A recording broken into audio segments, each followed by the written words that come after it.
खान सर रोशन आनंद गो दीपक ज्ञान के महसर संग बढ़ते रहे राहु जी यार जान के।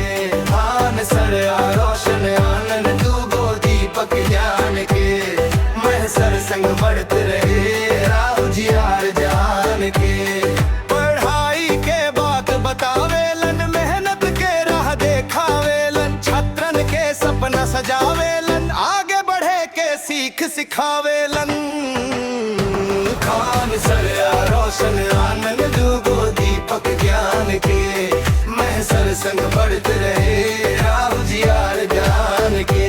खान सर रोशन आनंद गो दीपक ज्ञान के महसर संग बढ़ते रहे राहु जी यार जान के। और से प्यार नई सम्मान बा गुरु लोगन के पहचान बा मिलजुल के जे काम करेलन ओकरे से देश महान बा। खान सर रोशन आनंद गो दीपक ज्ञान के महसर संग बढ़ते रहे राहु जी यार जान के।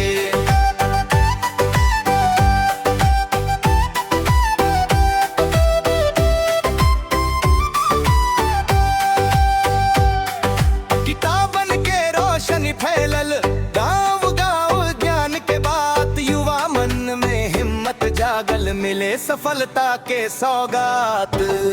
समापन खान सर रोशन आनंद गो दीपक ज्ञान के महसर संग बढ़ते रहे राहु जी यार जान के।